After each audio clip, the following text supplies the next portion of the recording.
Hello everyone, this is Anirudh Walia. Lecture number 14 है final lecture of metallurgy. Topics क्या क्या cover करने वाले हैं, आइए अब सबसे पहले उसकी बातें कर लेते हैं अपन। टॉपिक्स जो रहेंगे आज की लेक्चर में, वेपर फेज रिफाइनिंग में दो प्रोसेस, मॉन्ट्स प्रोसेस और van Arkel process, Parkes process, puddling process and parting process. ये टोटल अपन 5 प्रोसेस के बारे में पढ़ने वाले हैं आज के इस टॉपिक्स के अंदर। आइए दोस्तों, सबसे पहले स्टार्ट करते हैं the very common, very known, which is Mond's process. Vapour phase refining के अंदर दो प्रोसेस आएंगे, है ना। तो फोर्थ डाल लेना। लास्ट लेक्चर में तो अपन लोगों ने इलेक्ट्रो रिफाइनिंग ऑफ एल्यूमिनियम पे एंड किया था, वहीं से कंटिन्यू कर रहे हैं। वेपर फेज रिफाइनिंग आसान है, इंपॉर्टेंट है, फाइनल लेक्चर है। चीज़ों को ध्यान से सुनना ताकि आपका अप टू एडवांस तक का सारा मेटलर्जी कंप्लीट हो जाए। जिसमें पहला प्रोसेस मोन्स प्रोसेस। मोन्स प्रोसेस किसके लिए है? फॉर रिफाइनिंग निकल, स्पेसिफिकली निकल की रिफाइनिंग के लिए है। फॉर रिफाइनिंग निकल, ठीक है। कैसे करते हैं? मान लो निकल है, इम्प्योर फॉर्म में है, आप उसको प्योर करना चाहते हैं। रिफाइन करना मतलब प्योर करना ही तो कार्बन मोनोऑक्साइड लेते हैं, कार्बन एक लिगेंड लेते हैं गैस की फॉर्म में, 50 डिग्री सेल्सियस पे करीबन टेट्रा कार्बोनिल निकल बनता है, जो आपने कोऑर्डिनेशन कंपाउंड में भी ये कंपाउंड देखा होगा, NiCO4 गैस की फॉर्म में। लगभग इस कंपाउंड के मैं बॉइलिंग पॉइंट की बात करूं तो करीबन 43 डिग्री के आसपास रहता है, उड़ जाता है। और आप इसको स्ट्रॉन्ग हीटिंग करते हैं अराउंड 200 डिग्री सेल्सियस, तो आपको निकल जो मिलता है सॉलिड फॉर्म में वो प्योर मिलता है, और सारी इम्प्योरिटीज कार्बन मोनोऑक्साइड गैस के साथ इवापोरेट हो जाती हैं। तो यहाँ से मिलने वाला प्रोसेस, यानी यहाँ से मिलने वाला जो निकल है वो प्योर फॉर्म में है। This is simply Mond's process for refining nickel. कुछ केसेस में आयरन के साथ भी देखा गया है कि आयरन के साथ भी अपन मॉन्ट्स प्रोसेस अप्लाई करके आयरन को प्यूरिफाई कर सकते हैं। Clear, but most of the time निकल आपको देखने को मिलता है, एनसीईआरटी भी निकल मेंशन करती है। नेक्स्ट इसी का दूसरा प्रोसेस है वेन आर्कल्स प्रोसेस। अब देखो वेपर फेज रिफाइनिंग क्यों था? क्योंकि वेपर्स बनाए और उड़ा दिए। वेन आर्कल प्रोसेस किसके लिए यूज किया जाता है? Important, used for boron, titanium, zirconium और बिस्मथ। एनसीईआरटी में एक्सक्लूसिवली टाइटेनियम जिरकोनियम के बारे में दे रखा है, बट दोस्तों बोरोन और बिस्मथ को भी यहाँ से अपन रिफाइन कर सकते हैं। अच्छा, यहाँ पर कॉन्सेप्ट क्या है? कॉन्सेप्ट को सीखो। Iodides are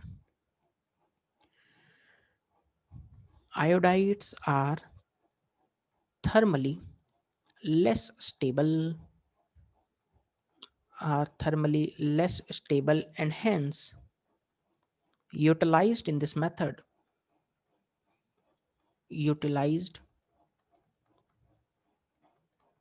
in this method।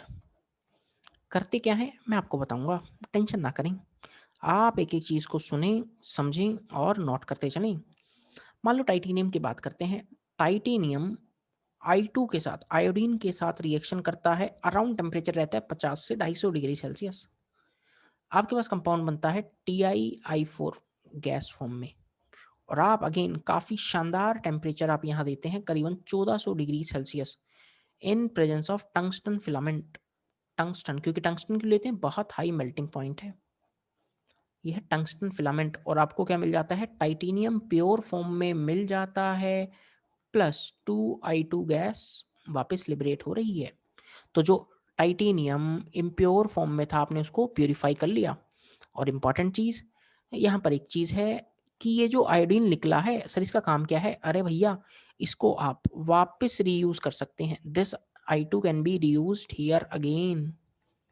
इस आयोडीन को आप क्या कर सकते हैं? वापस रीयूज भी कर सकते हैं। आप रिएक्शन को बैलेंस करना चाहें तो कर सकते हैं। Ti+2I2 gives TiO4। क्लियर? अब किसी के मन में आ रहा होगा सर आयोडीन ही क्यों लेते हैं, बार बार आयोडीन के बारे में क्यों बात हो रही है? अब उसके बारे में बात करते हैं।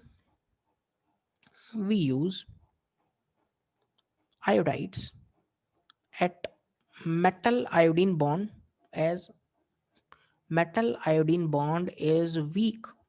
मेटल और आयोडीन का बॉन्ड वीक होता चला जाता है यार। या एम कोई भी एलिमेंट है, एम कौन सा एलिमेंट है बताया अभी आपको? एम क्या क्या हो सकता है?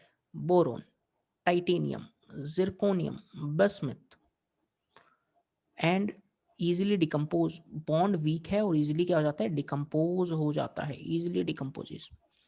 ठीक है।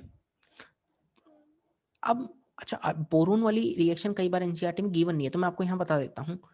Bi3 जो आयोडाइड बनाया उसको अगेन रेड हॉट टंगस्टन में लेते हैं, रेड हॉट टंगस्टन, टंगस्टन। तो बोरोन सॉलिड फॉर्म में आपको प्योर फॉर्म में मिलता है और I2 गैस बाहर। ये अपनों को ये बात पता लगी। तो ये दो मेथड्स है अपने पास, वेपर फेज रिफाइनिंग के, Mond's process and van Arkel process. इसी में थोड़ा सा आगे चल रहे हैं, the next process which is Parkes process. Fifth process के बारे में बात करने जा रहा हूं, which is Parkes process. Park में चलें क्या? अरे नहीं नहीं, रुको तो सरी, रुको तो सरी। क्या है मेन कॉन्सेप्ट दिमाग में रखना, डी सिल्वराइजेशन, डी सिल्वराइजेशन। सर जैसे डी सिल्वराइजेशन ऑफ लेड, मतलब क्या है सर? डी मतलब तो रिमूवल होता है, डी मतलब तो रिमूवल होता है, सिल्वर मतलब सिल्वर होता है, तो यानी इसके अंदर सिल्वर की इम्प्योरिटी प्रेजेंट होंगी लेड के अंदर। लेड के अंदर क्या प्रेजेंट होगा? सिल्वर की इम्प्योरिटीज। तो लेड क्या है? मेन मेटल, यानी आप सिल्वर की इम्प्योरिटीज को निकालना चाहते हैं, आप सिल्वर की इम्प्योरिटीज को निकालना चाहते हैं। कैसे रिमूव होती है उसके बारे में बात करते हैं। लिखेंगे based on partition law, based on partition law, distribution law, distribution law, या सॉल्वेंट एक्सट्रैक्शन, या सॉल्वेंट एक्सट्रैक्शन। एक एक चीज को यहां पर समझना। 1% of zinc is added, 1% of zinc is added into molten lead, molten lead, 1% of the zinc is added in the molten lead having impurities of, having impurities of silver, जिसके अंदर silver की impurities हैं। की point यहां पर, silver is nearly 300 times more soluble, more soluble in zinc than lead, than lead in zinc। चांदी जो है, सिल्वर है, जिंक के अंदर 300 गुना ज्यादा सॉल्युबल है एज कंपेयर टू लेड। अगला पॉइंट, तो सर यानी जो zinc alloy, zinc silver alloy जो बना है, zinc silver alloy comes on top, comes on top surface and almost, and almost pure lead, pure lead at bottom. सारा का सारा जिंक जो है सिल्वर के साथ एलॉय बना लिया और टॉप सरफेस पे आ गया, और प्योर लेड कहाँ है? बॉटम पे चला गया। After cooling, after cooling zinc silver alloy is skimmed of, हटा लेते हैं, स्किम्ड ऑफ। टॉप सरफेस से कूल करने के बाद जिंक सिल्वर के अलॉय को हटा लेते हैं। अच्छा, कुछ कुछ लोग कह रहे होंगे सर इसको फेंक देते हैं क्या, जो कूड़ा है? अरे कूड़ा नहीं है, इसमें चांदी है, चांदी फेंकते नहीं है, बहुत काम की चीज है। आजकल रेट देख रहे हो कितना चल रहा है मार्केट में, है? समझे? Now lead contains, now lead contains a little impurities of, lead contains a little impurities of, little थोड़ा बहुत तो बचा रहेगा ना, सोना चांदी gold silver bismuth, which are, which are removed by Betts electrolytic process, Betts electrolytic process। ये बहुत ज़्यादा डिटेल में पढ़ा रहा हूँ मैं, मतलब आपको कहीं देखने को भी नहीं मिलेगा यार बेट्स इलेक्ट्रोलिटिक प्रोसेस। ये वाला पार्ट तो आप स्किप भी कर सकते हैं, है ना? मतलब मैं पहले ही लिख देता हूँ, यू कैन स्किप, क्योंकि बहुत सारे लोग जो खाली बोर्ड लेवल की तैयारी करेंगे वो चक्कर आ जाएंगे, सर इतना ज़्यादा डिटेल में मत पढ़ाओ, you can skip. For board level, but JEE वाले पढ़ सकते हैं यार, पढ़ लो। मेरा मन है पढ़ाने का, मैं सब पढ़ा रहा हूँ, एक एक चीज़ आपके लिए लिख रहा हूँ, तो आप भी इस चीज़ का फ़ायदा उठाएं। अच्छा, इस बेट्स इलेक्ट्रोलिटिक प्रोसेस में होता क्या है? दो चीज़ें होती हैं, एक एनोड और एक कैथोड। इलेक्ट्रोलिटिक प्रोसेस से इलेक्ट्रोलिटिक सेल बनाओ, कैथोड किसका? इम्प्योर लेड का, जिसके अंदर किस किस की इम्प्योरिटीज हैं, जो भी लिखवाया। अच्छा, cathode, cathode pure lead plate है, प्योर लेड प्लेट। इलेक्ट्रोलाइट देखो, ये इलेक्ट्रोलाइट, इलेक्ट्रोलाइट की बात करूं तो यहाँ है H2SiF6 plus PbSiF6 plus gelatin, jelly like substance, it is jelly like substance. तो ये सारी चीजें कंपोजिशन क्या है, किसकी हैं? Electrolyte, H2SiF6 PbSiF6 plus gelatin, jelly like substance. यहाँ पर भी दोस्त एनोड मड बनता है, यहाँ पर भी क्या बनता है? Anode mud. एनोड मड में वही सोना चांदी बिस्मथ की इंप्योरिटीज रहेंगी जो थी पहले, उनको अलग कर लिया। इलेक्ट्रोलिटिक प्रोसेस की हेल्प से हमने इनको अलग कर लिया है। ये मोर नोबल इम्प्योरिटीज हैं, किसी से जल्दी रिएक्ट नहीं करती हैं, मोर नोबल इम्प्योरिटीज है ना, जनरली किसी से रिएक्ट नहीं करती हैं। अब आपको यहाँ पर मैं ये सब चीजें एक शॉट में बताऊं, एक शॉट में। जिंक सिल्वर एलॉय था, जिंक सिल्वर एलॉय का आपने क्या किया? लिक्वेशन, आपने लिक्वेशन किया, हीट किया, हीट करने से हुआ क्या? Removes lead impurities, removes lead की इम्प्योरिटीज, या हटाओ, तुम तो डायरेक्ट ही लिख लो, तुम तो डायरेक्ट ही लिख लो। हीट किया आपने, एक एक चीज मैं लिखूंगा यार। आपको क्या मिला? जिंक सिल्वर एलॉय मिल गया। आपने यहाँ से बेसिकली जितना भी इस एलॉय में जितना भी लेड था उसको हटा लिया, आपने इसके अंदर जितना भी एलॉय लेड था उसको हटा लिया। रिमूव्स लेड लिख देता हूँ, रिमूव्स लेड, ठीक है। आपने जब लेड को हटा लिया, अरे यार तुम लेड कहाँ गए, कैसा कैसा हो गए तुम, LEAD समझ में नहीं आ रहा, सुंदर सुंदर लिखते हैं LEAD, लेड। अच्छा, इसके बाद क्या किया है? डिस्टिलेशन। इसके बाद अपन लोगों ने क्या किया है? डिस्टिलेशन। इसमें क्या कर रहे हैं? जिंक को अलग कर देंगे, जिंक इज रिमूव्ड, और आपको क्या मिलेगा? सिल्वर मिलेगा, जो कि एक बाई प्रोडक्ट है, बहुत काम की चीज़ है भैया। चांदी मिलती है चाहे थोड़ी सी मिले, चांदी के रेट देख रहे हो ना कितना भारी भरकम है यार मार्केट में आजकल, इसलिए टेंशन ना करना। अच्छा, यहाँ पर एक चीज़, अब वापिस चलो, जो आपको बेल्ट इलेक्ट्रोलिटिक प्रोसेस से आपको सारी चीज़ पता लगी, अपने को प्योर लेड अपने को मिल गया है, तो यहाँ पर एक लाइन लिख देते हैं, lead obtained, lead obtained is called bismuth free lead, bismuth free lead के नाम से भी ये चीज जानी जाती है। तो ये सारी चीज अपन लोगों ने इसको एकदम की पॉइंट की हेल्प से सब कुछ देख लिया है।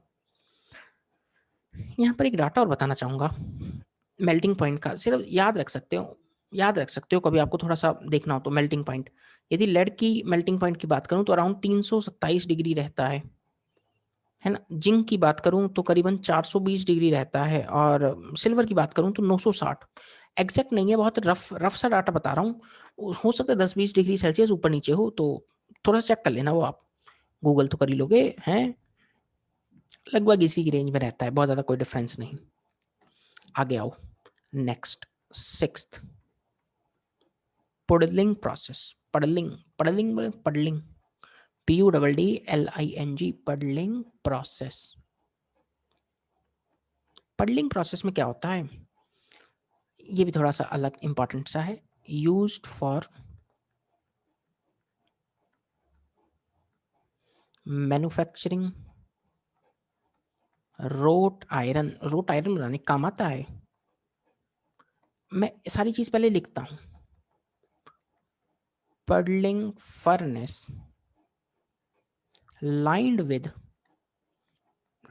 with hematite. एक एक चीज याद रखना यार, देख लो मैं यहाँ पर एक एक चीज थोड़ी सी भी ऊपर नीचे हो जाती है, IIT ढंग से नहीं लिखता तो उसको इरेज करके दोबारा लिखता हूँ। किसके लिए? मेरे लिए कोई लिख रहा हूँ यार, हैं आप लोगों के लिए लिख रहा हूँ, तो आप भी नोट्स को बहुत सुंदर सुंदर बनाना। hematite. Puddling furnace lined with hematite is used in which impurities of carbon, silicon, sulfur, phosphorus, manganese present in molten pig iron, which are oxidized by hematite. Hematite तो पता है ना, Fe2O3। अच्छा, ये पडल पडल क्या होता है? पडल को जानते हो? पडल कभी सड़कों पे देखा है? सरकार मतलब अपने इंडिया में तो क्या रहता है ना, मतलब आज सड़क बनाई किसी कॉन्ट्रैक्टर ने, 2 महीने बाद फूट गई, टूट गई। ये चलता है अपने यहाँ तो। बारिश के टाइम में क्या होता है, उसमें गड्ढे बढ़ जाते हैं, गड्ढे गड्ढे गड्ढे हो जाते हैं। हाँ सर, सड़क टूट गई, गड्ढे बढ़ के, बारिश का पानी उसमें बढ़ गया। तो ये बारिश का पानी जिस गड्ढे में भरा है, गड्ढा बोलते हैं ना, हाँ, तो क्या वो एक वेसल की तरह काम कर रहा है? क्या वो एक वेसल की तरह काम कर रहा है? हाँ, तो पड़ल वर्ड भी यहाँ से आया है, पड़ल, PUDDLE, पड़ल वर्ड भी यहाँ से आया है। अब यहाँ पर आओ, आयरन, आयरन +3 ऑक्सीडेशन स्टेट में है, आयरन +3 ऑक्सीडेशन स्टेट में है, एक अच्छे ऑक्सीडाइजिंग एजेंट की तरह काम करेगा। क्या क्या करेगा वो देखो। आयरन Fe2O3, कार्बन Fe2O3 के साथ मिलकर CO2 गैस का रिमूवल करेगा और आयरन लिक्विड फॉर्म में बाहर। सल्फर के साथ Fe2O3 मिलेगा, SO2 गैस बाहर, आयरन लिक्विड फॉर्म में। फोस्फोरस के साथ Fe2O3 और यहाँ पर P4O10 plus iron liquid form में बाहर। आगे कौन? मैंगनीज, मैंगनीज Fe2O3 के साथ रिएक्शन कर कर MnO, मैंगनीज ऑक्साइड बना लेगा, मैंगनीज ऑक्साइड बना लेगा प्लस आयरन लिक्विड फॉर्म में बाहर। सिलिकॉन Fe2O3 के साथ मिलकर क्या बना लेगा? SiO2 और आयरन लिक्विड फॉर्म में बाहर। अच्छा, और देखो सर, ये भी तो हो सकता है कि मैंगनीज ऑक्साइड SiO2 के साथ रिएक्शन कर कर स्लैग बना ले, MnSiO3, स्लैग कूड़ा बनाकर बाहर लिक्विड फॉर्म में। अब किसी के मन में आ रहा होगा, सर ये P4O10 भी तो स्लैग बना सकता है। हाँ बिल्कुल, P4O10 भी SiO2 के साथ मिलकर जो स्लैग बनाता है, सॉरी Fe2O3 के साथ, ये स्लैग नहीं, ये स्लैग बना लेगा बट Fe2O3 के साथ, Fe2O3 के साथ स्लैग बनाएगा। लिखते हैं हम इस स्लैग का फॉर्मूला, Fe2O3 स्लैग बनता है FePO3, लिक्विड फॉर्म में स्लैग है। ये सारी रिएक्शंस होती हैं। जेईई मेंस का ये क्वेश्चन आया था, मैं तो हर साल लिखवाता ही था। जेईई मेंस 2019 में डायरेक्ट स्टेटमेंट आई थी, which form of the iron is purest form? लिखो, रोट आयरन। बच्चे खुश हो गए थे जब बताया था ये वाली चीज। Wrought iron is the purest form of iron. Direct statement आई थी, ये सब क्लास नोट से आता है। And is ductile and soft, used for making links of chain, hooks of crane, chain के लिंक बनाने काम आता है, क्रेन के हुक्स बनाने के काम आता है, एक्सेट्रा। प्योरेस्ट फॉर्म है आयरन की। क्या इतना सारा बात पता लगा? And finally we have come to the last process of this entire metallurgy, which is parting process for gold. Gold के लिए पार्टिंग प्रोसेस करते हैं। ये सब एनसीईआरटी में नहीं गिवन है ना। आप लिखें, gold is a noble metal and not attacked by even concentrated HNO3 या फिर H2SO4। काफी नोबल मेटल है, रिएक्शन जनरली नहीं करती। तो हम यहाँ पर इम्प्योर गोल्ड की बात करते हैं। Impure gold contains impurities of copper, silver, zinc, etc. In fact, gold is soft gold काफ़ी सॉफ्ट होता है और उसमें हम ये सब इम्प्योरिटीज़ इंटेंशनली भी मिलाते हैं ताकि हार्डनेस दे सकें, चमक आ सके उन गोल्ड के ऑर्नामेंट्स के अंदर। लिखो in fact gold is soft metal and these impurities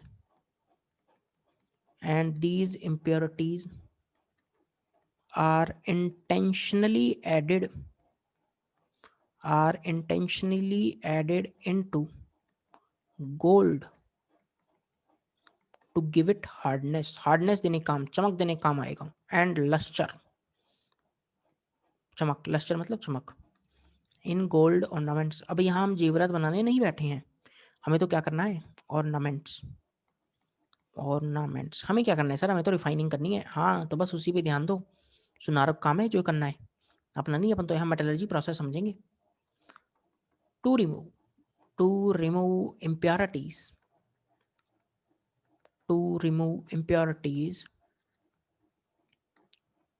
impure gold is dissolved in, impure gold को हम डिजोल्व करते हैं H2SO4 या HNO3 में, जो करता क्या है, which oxidizes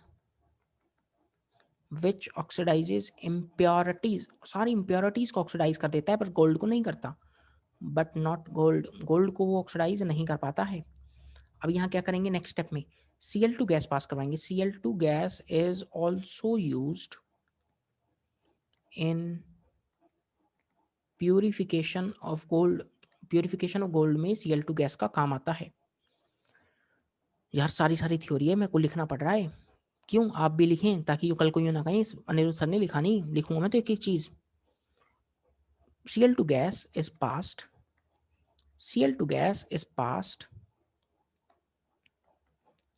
into molten gold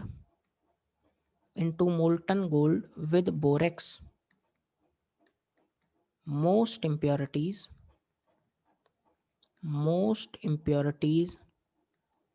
are oxidized by Cl2। क्यों, Cl2 एक ऑक्सीडाइजिंग एजेंट की तरह काम कर रहा है, मोस्ट इम्प्योरिटीज को तो ऑक्सीडाइज कर देता है। And many volatile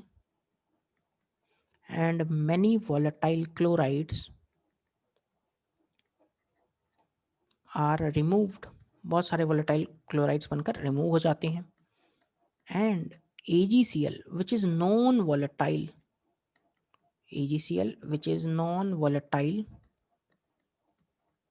forms a separate layer which is skimmed off, जिसको हम अलग कर लेंगे।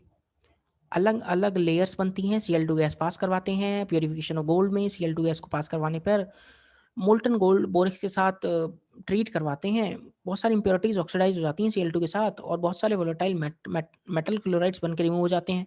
AgCl की जो नॉन वोलेटाइल है एक सेपरेट लेयर बना लेता है और हम उसको अलग कर लेते हैं। और दोस्तों इसी के साथ हमने बहुत शानदार तरीके से सारे प्रोसेस की बात की।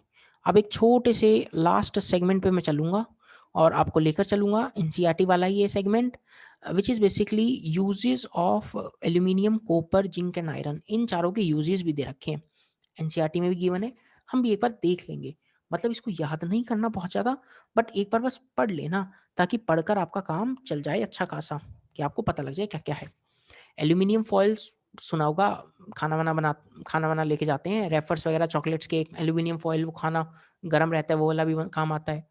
The fine dust of the metal is used in the paints and lacquers, aluminum being highly reactive, used in the extraction of chromium, manganese from their oxide. Wires of aluminum are used as electricity conductors. Alloy containing aluminum being light and very useful. Bauxite ore, है ना। Copper के बारे में देख लो, making wires in electrical industry for water and steam pipe. Several alloys के बारे में थोड़ा सा देख लो, ब्रास के अंदर जिंक रहता है, ब्रॉन्ज के अंदर टिन रहता है, कॉइनेज एलॉयज विद निकल। बस ये थोड़ा थ्योरी आप खुद के लेवल पे पढ़ सकते हैं दोस्त। जिंक, ये स्टेटमेंट जेई मेंस 2020, ये जेई मेंस 2020 में पूछा था भैया, इसी लाइन से पूछा था सवाल, इसी लाइन से। अभी कि गैल्वेनाइजेशन में कौन सा मेटल अपन करते हैं, गैल्वेनाइजेशन कौन से मेटल की करवाते हैं, ये पूछा था, जिंक पे टिक करना था भैया। It is also use in large quantities in batteries as a constituent of many alloys, example brass. Alloys के कंपोजिशन देखो, ब्रास के अंदर कॉपर और जिंक रहता है। जर्मन सिल्वर, याद रखना, नाम जर्मन सिल्वर है पर इस के अंदर सिल्वर नाम की कोई चीज नहीं है, सिर्फ नाम ही जर्मन सिल्वर है। जर्मन सिल्वर एक एलॉय है जिसके अंदर क्या क्या प्रेजेंट है, copper, zinc and nickel. Zinc dust is used as reducing agent in the manufacturing of dye stuffs and paints. ये सब जिंक के बारे में बात हुई। आयरन के बारे में देख लो, आयरन के बारे में ये सारी चीज़ मैंने लिख रखी हैं, आप सिंपली एक बार पढ़ सकते हैं, इसमें बहुत ज़्यादा कुछ याद नहीं करना, एक बार बस पढ़ लो और ताकि आपको बस एक बार आइडिया रह जाए। Read it, simply read it. Notes में लिखना चाहें तो आप ऐड कर सकते हैं, कोई गलत बात नहीं है। और दोस्तों इसी के साथ हम लोगों ने आज मेटलर्जी को भी दी एंड कर दिया है। अच्छा मैं यहाँ लिख देता हूँ, बहुत सारे लोग बोलते हैं सर पता नहीं लगा चैप्टर कब खत्म हुआ, लिख देता हूँ दी एंड। ये फाइनल लेक्चर था जो मैं आप लोगों के लिए रिकॉर्ड कर रहा था for metallurgy. Lecture number 14 lectures के अंदर हमने इसको खूब बढ़िया तरीके से, बहुत शानदार तरीके से पढ़ा है। अभी तक मैं अनिरुद्ध वालिया कौन कौन से चैप्टर्स कवर कर चुका हूँ बता देता हूँ। Solid state solution, electrochemistry, chemical kinetics, surface chemistry, ये मेटलर्जी है, ये और कुछ नहीं, मेटलर्जी ही है। General principle and process of isolation of elements, NCERT में इसका नाम ये सब दे रखा है, शॉर्ट में मेटलर्जी बोल लो। सीक्वेंस से देखो सारे चैप्टर्स हैं, और वीडियो का डिस्क्रिप्शन आप देखेंगे तो आपको सारे चैप्टर्स मिल भी जाएंगे। पी ब्लॉक एलिमेंट्स एक एक ग्रुप पढ़ा रखा है वन शॉट्स के अंदर, प्लीज आप उनको देखें, बहुत फेमस है वो। हेलो एल्केन्स एंड हेलो एनीन्स, मैंने रिएक्शन मैकेनिज्म के नाम से पढ़ा है इस चीज को, 20 लेक्चर्स के अंदर पढ़ा है रिएक्शन मैकेनिज्म। तो आप इस चीज को भी थोड़ा सा देखें, सब चीज़ें बहुत अच्छे से पढ़ाई हैं ताकि आप इनका फ़ायदा उठा सकें। अल्कोहल, फिनोल, ईथर अभी रिसेंटली कवर हुआ है। बायोमोलिक्यूल्स, पॉलीमर्स, एवरीडे लाइफ, सब वीडियो के डिस्क्रिप्शन में अवेलेबल है। प्लीज़ आपसे रिक्वेस्ट है कि आप एक-एक चीज़ वीडियो के डिस्क्रिप्शन में अवेलेबल है, आप उन्हें देखें। ओवरऑल चैप्टर कैसा लगा है प्लीज़ आप कमेंट करके बता सकते हैं। और अब आप कोई भी क्वेश्चन लगा लें, JEE Mains, JEE Advanced, NEET, AIIMS, JEE Mains, JIPMER, दुनिया जहान का कोई भी एक क्वेश्चन लगा लो, एनसीईआरटी बेस्ड, बोर्ड लेवल, आप हर सवाल बना पाएंगे। इसलिए मैंने इसको खूब ठोक ठोक के बहुत ईमानदारी से पढ़ाया कि अपन सबको ये सारी बातें क्लियर हो गई हैं दोस्त। तो दोस्त इसी के साथ मैं अलविदा लेना चाहूँगा, अगले लेक्चर में मिलेंगे। चैनल को सब्सक्राइब कर लेना, this is your all time favourite Anirudh Walia. और इसी तरह हम सारी चीज़ों को करते रहेंगे, और अपने दोस्तों के साथ इन वीडियोज़ को आप शेयर कर सकते हैं ताकि उन्हें भी बढ़िया कंटेंट का फ़ायदा मिल सके। Thanks for watching this entire course. God bless you all of you. Bye bye. Take care. Stay safe.